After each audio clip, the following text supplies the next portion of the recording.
This is it, what? Fettuccine with the team, we getting lit. What? Got it rolled up, now who really tryna hit? One, puff, puff, then we pass. Then we pass, then we pass. This is it, what?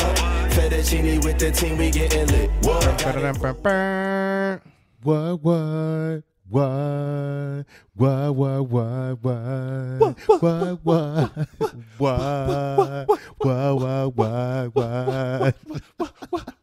That never gets old. That never gets old. Yo, that joke was crazy. They was wildin'.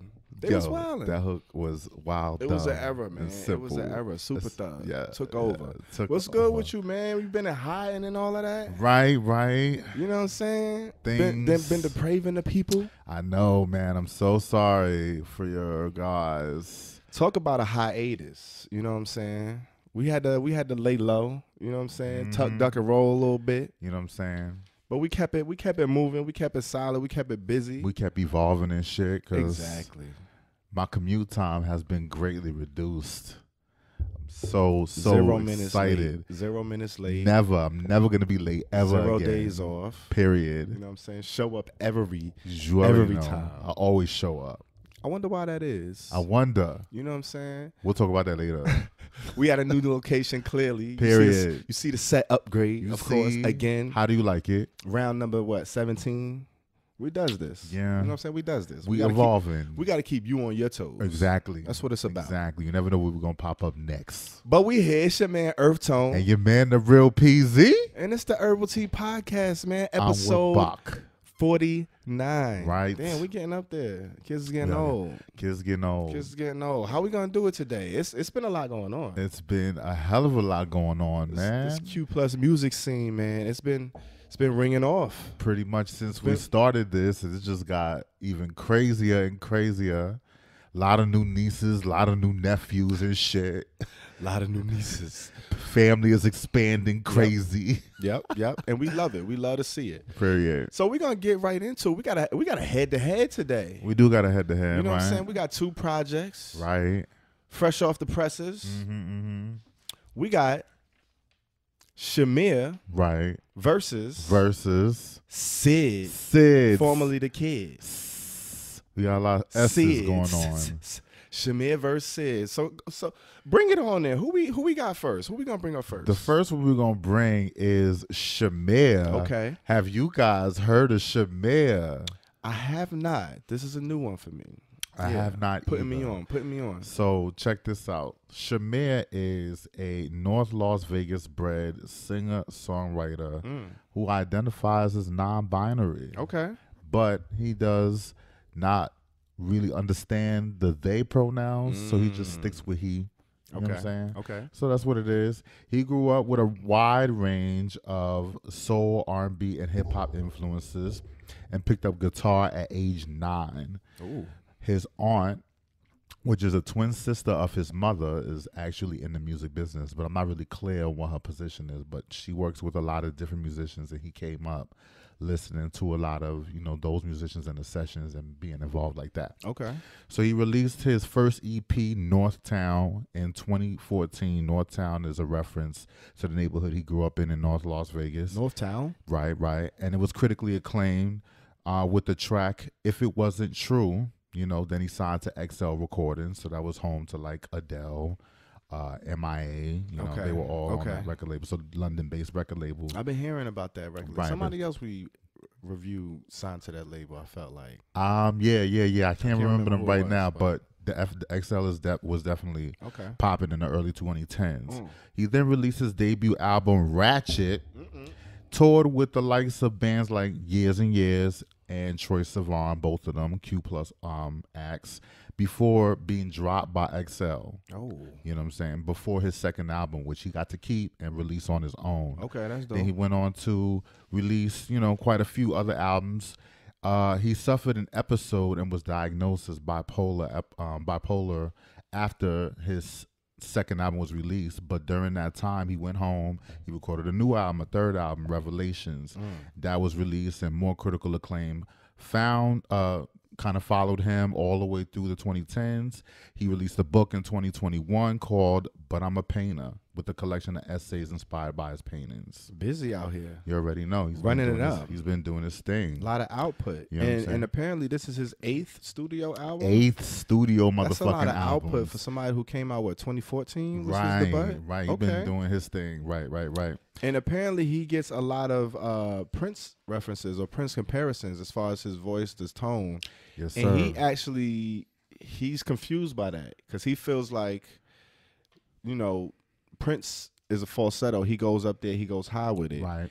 You hear Prince talk, and he sounds like baritone. Like his voice is like you. Like you hear Prince talk, you like, oh shit, that's you singing. You would never think. But you hear Shamir talk, and his voice is up there. Like he has a high voice. That's his natural voice. So he's like, he not straining to do falsetto. Like that's not really what he's doing. So he's like, he kind of confused by but he getting technical with it. Like that's on some. You know what I'm saying? If you know type singers type shit. Absolutely. As it so happened, fun fact, speaking of his vocal range, it's classified as a countertenor, which is in the male range that's kind of really, really high, which is where he probably gets the Prince comparisons, and I think he could go a little bit higher than that. Yeah. But he's one reviewer or journalist referred to his voice as somewhere between Prince masquerading as singer Camille mixed with a teenage Michael Jackson, and I think that actually describes that shit because this shit goes really fucking high. Yeah, but very, very unique, distinctive voice. You already know. So that brings us to his current project, his 8th solo LP entitled Heterosexuality. And I love that title. At least the way he used it. You know what I'm saying? It was released in 2022, February 11th. You know what I'm saying? 10 tracks on this album. So, Healthy serving. You know what I'm saying? It's kind of what you want from an album. 37 minutes, 24 seconds. 37 minutes? 37 minutes. That's all it was? That's it. Oh, man, it felt longer. It did feel longer. Well, the songs are kind of like healthy. Yeah. Like they average 3 minutes, 30 seconds almost. Okay. Like he got 4-minute joints on it. He only got 2 songs that were like 2 minutes plus. So like a classic, situation. So I'm gonna go ahead and get to it. What we got? I gave him a 47 mid. Ooh. Yeah. 47. Okay. I gave it a 47. Okay. So when I first heard this album, I didn't like it. I didn't like it at all. Well, okay, not that I didn't like it. It definitely caught me off guard. But then I took a few more listens, a few more spins, and then I'm seeing the credits and I'm realizing, okay, this guy produces himself because not only he's a singer-songwriter, he's like an accomplished musician. He plays guitar and he plays a couple of different instruments as well. So he's doing this record all on his own. So that kind of changed like how I looked at it. Well, this record, he actually worked with a producer on this one. He did work with a producer, didn't he? Yeah, it was somebody from a Portland band called Strange Ranger. Okay, dope. And the producer is Hollow Comment. That's his name. Because I looked him up because I know he produces most of his stuff. I think his previous stuff he mostly produced. But this was like, you know how when you link up with one producer and they do the whole album for you, he kind of did this to get that grungy rock sound that he kind of got with this. And I'm sure he played a part in, playing certain instruments and shit. But doing some arrangements and things like that. If you look on the credits on the streaming services, it say like producer Hollow Comment. Okay. And he's on all of the songs. So I guess they work together for the whole project. Okay, which I thought was awesome. kind of dope. That's dope. So, okay, that explains the grungy sound that you get from it, which I love. So I listened to it. It really stood out to me listening to it in earbuds because I first listened to it first out loud and trying to get like really, but it's an intimate album. It's something that requires close listening because he's a writer, y'all. He's a writerly writer. Definitely. So he writes the type of songs that you would get like Taylor Swift, Amy Winehouse, Janis Joplin type like lyricism. Yeah, I think Taylor was one of his influences. Right, exactly. And it definitely shows in his songwriting abilities. So I listened a little closer. I like what I heard as far as the production is concerned. I like the grunginess. And then he was able to follow through with that sound all throughout because different type of songs. He got, some rock, some more like grungy things going on. Then he's got some trip hop, a little bit of, electronica going on. And I think at the end on Nuclear, it's more acoustic. It's like a kind of like a more folky type record. So he's got different sounds on it, which I liked. You know what I'm saying? I gave full credit to that. The lyricism, it's heavy. Definitely giving self-empowerment, sexual empowerment, self-righteousness comes in with the gay agenda. And that was kind of like, okay, yo, he's serious. He here.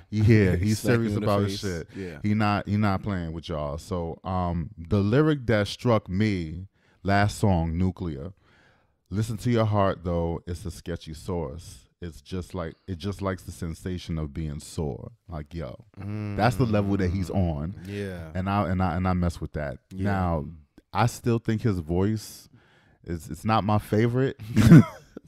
But I definitely like what he does with his voice, because and he's not trying to sing falsetto. He just is that. That's his voice. That's his voice. And I think sometimes it can strain a little bit to listen to all these songs. And he's kind of singing up there in that range, and it's not always working for every type of song. So that's kind of where my thing is. Okay. 47 mid. What 47 mid. That's not bad. I was in the mid range as well.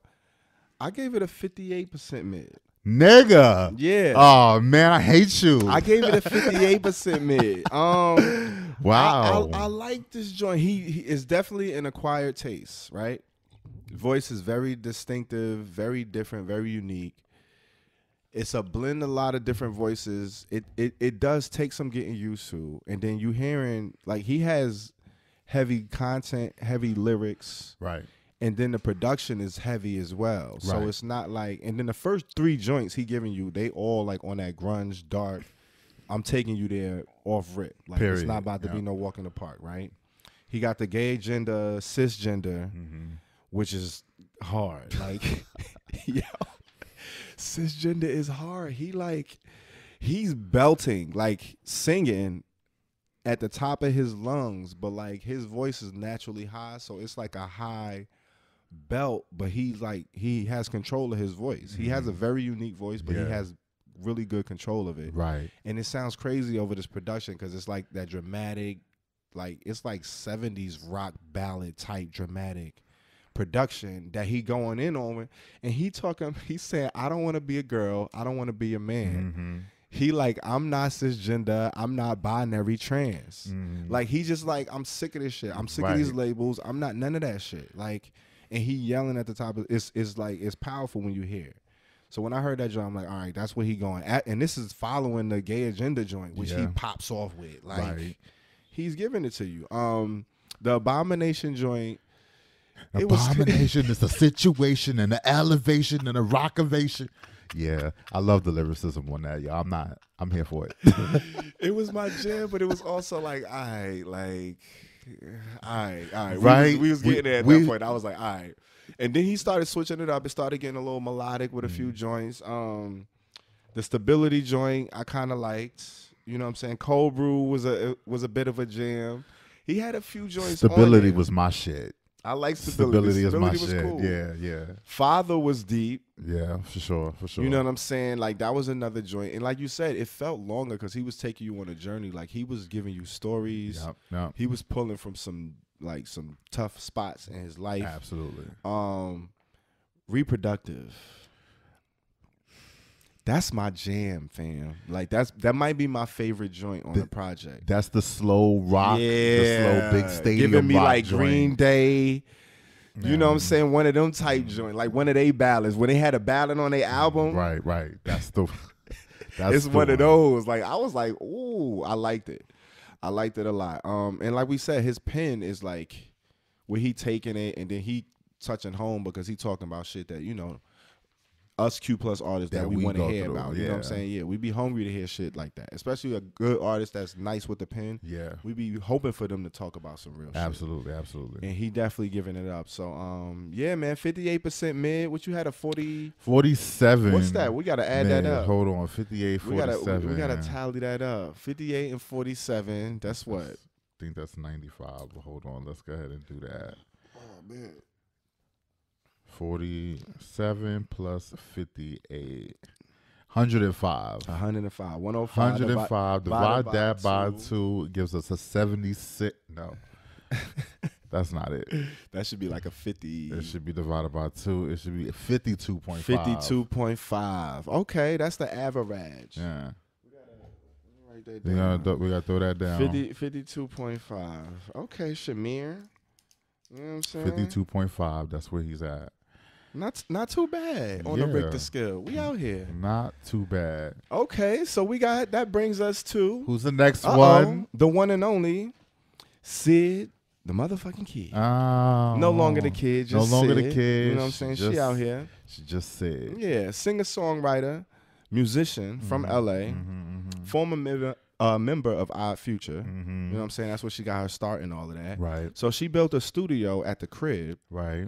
And she started recording random kids in the neighborhood, and some of the kids she was recording happened to be Odd Future. Right. So that's how she met them, ended up being a part of the group, helping produce and make a few of their hits, got her deal through them.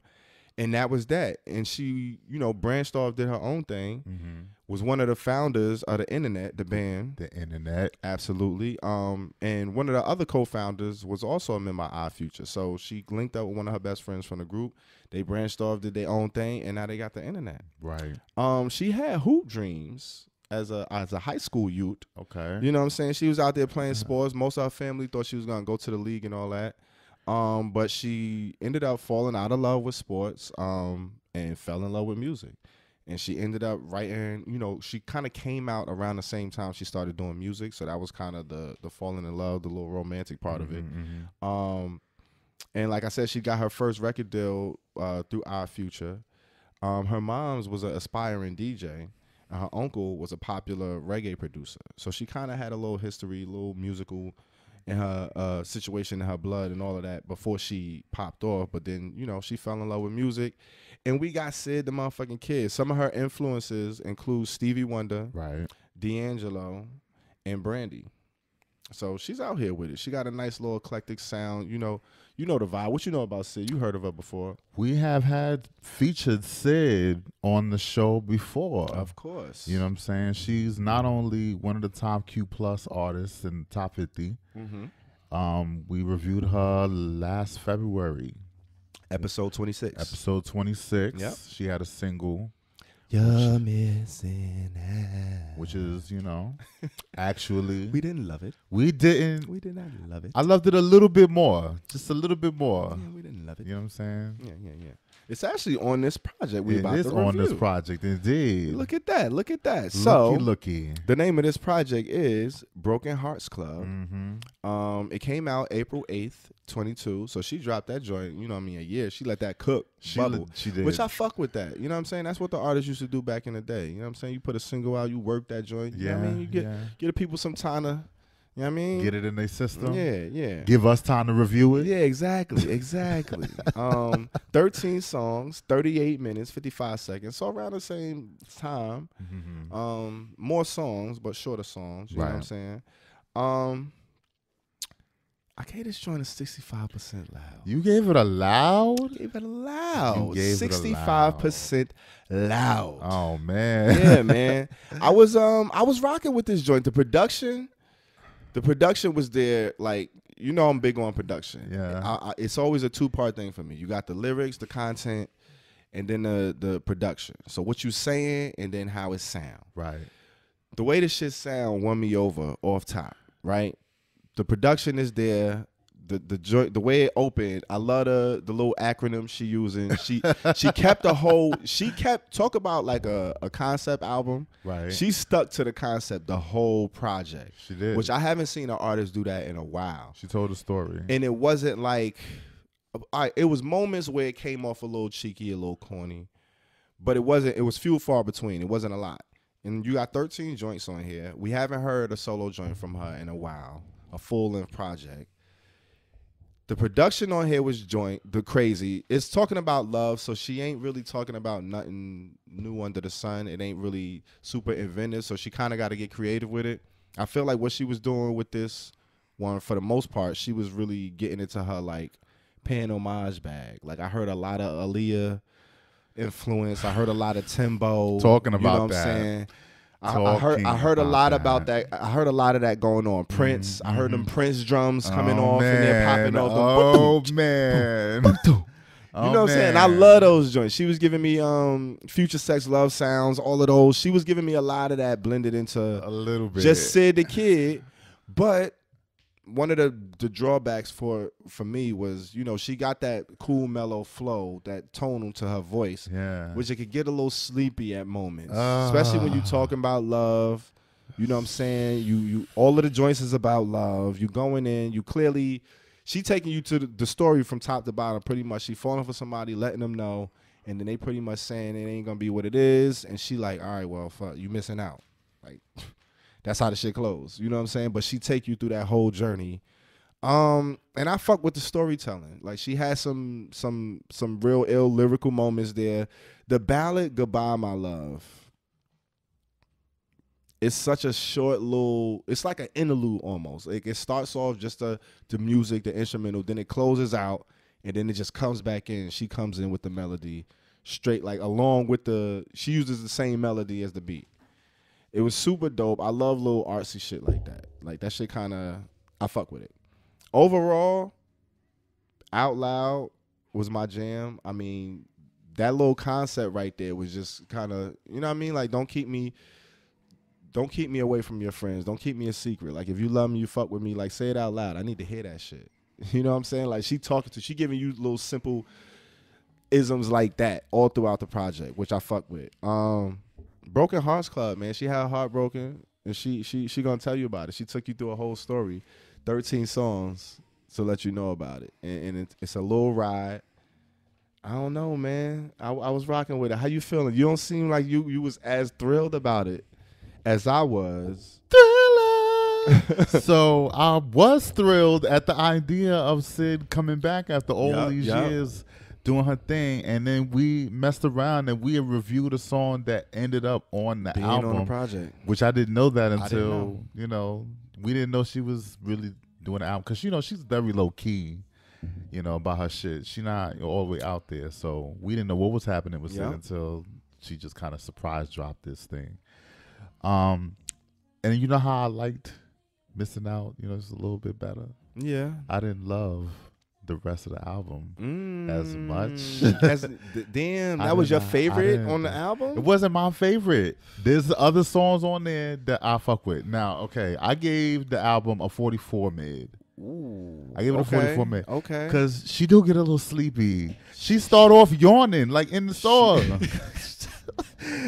She came on yawning. Like, girl, I was like, girl, you dry. Damn. What's happening? I'm like, I'm not in love with Sid's voice. She does give like a Leah Erykah Badu-ish with a little slather of wallpaper. Okay. Okay. That's what it's giving me. Okay. And like, one song is cool, but then you doing a whole album and you kind of really don't. Like, okay, that's her voice.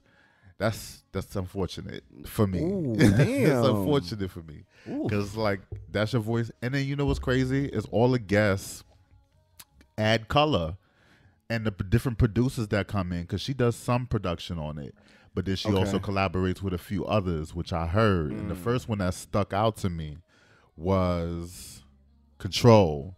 I think that one was produced by Rodney Jerkins. That was my favorite song. That was definitely the Timbo influence. It was indeed. Aaliyah inspired. It was Aaliyah inspired. That was produced by Rodney Jerkins. That was produced by Rodney Jerkins. Ooh, I didn't know that. She had Dark Child on that makes sense. The Situation, and I heard it right away. Like, I didn't hear Rodney Jerkins per se, but I heard a shift in the production style for when that song. Came on. Okay, and she still kind of sounds, you know, the same. She's like, but it's just a better production, and I think that says something about like how she sounds. Like Kalani on the was it the Out Loud song? Like as soon as she comes in, she's doing her thing. Like she's Kalani, she's in her bag. Yeah, Sid coming before her, reach too far out of a certain pocket. Exactly. Yeah. And it just, you know, it benefits from that. And, you know, I don't know if it's a good pairing for the song. Yeah. It's just, you know, I I need Sid to kind of like, I don't know. She need to spice it up a little bit. Spice it up a little bit. Some spice. I don't know what it would take. You wasn't feeling Tie the Knot? Tie the Knot was hard. Tie the Knot. Did I have Tie the Knot? No, I did. Tie the Knot. That was the smooth boppy. It was cool. It was a cute little. Heartfelt Freestyle. Heartfelt Freestyle was hard. I like that joint but too. the production again really sold me more. But that's what I'm saying though. That's kind of really what it did. What did it for me? All right, but you got to give her the production too. Like I do give her that. I give her the credit. That right track joint. I was waiting for Nelly. I was waiting for Nelly to come on. I felt like Nelly. Was that the one with Smino? Was it? Who was on? Yeah, I think that was Smino. I think it was Smino on it. So I fucked with that. It sounded like Nelly was going to come on. But yeah, that's really where I'm coming from with it. 44 mid. All right, so where we at with it? We got that's a big range. That's a 21 point gap. 44 mid. Hold on. 65 loud. Hold on. Let's go ahead and get that. That's 9. That's 109. 44 plus what's yours? 65. 65. That's 109. Divided by 2. Hold on. That's 50, like 53. Divided by 2, that gives us a 54.5. Wow, 54.5. It's kind of close. It is close. Very close. So we got Sid with a 54.5 overall HTP rating. Right. We got Shamir with a 52.5 overall. I think that's right. HTP rating. I think that's right. Sid seems to have this one. Sid edged it out. By the skin of her chinny chin chin. She edged it her little broken heart out. Wow. You're missing out. Hold on. Let me see if hold on. I don't know if y'all can hear this in the background, but let's check it out. We're gonna ride out to Control. Hey man. You know what I'm saying? Because that is the shit right there. That was the real. Hey, come on, Sid. See, you was feeling that joint. You was feeling it. She had some joints on there, man. You know what I'm saying? She did have some song on there. Hold on. Let me see. I like this jam. She did her thing. Hey, shout out to all the Q Plus artists out there doing their thing. We appreciate y'all rocking with us. Staying tuned. It's good to be back every Thursday, Herbal Thursdays. You know what it is. Check us out. Stream us on all DSPs, all platforms. Or you can watch us on YouTube if you want to see our pretty faces and all that. You know what I'm saying? Hey. You know what I'm saying? Put a face to the voice. And we're going to end it like we always like to end it. On a high note. On a motherfucking high note. That's where we at. We getting lit. What? Got it rolled up. Now who really tryna hit? One puff, then we pass.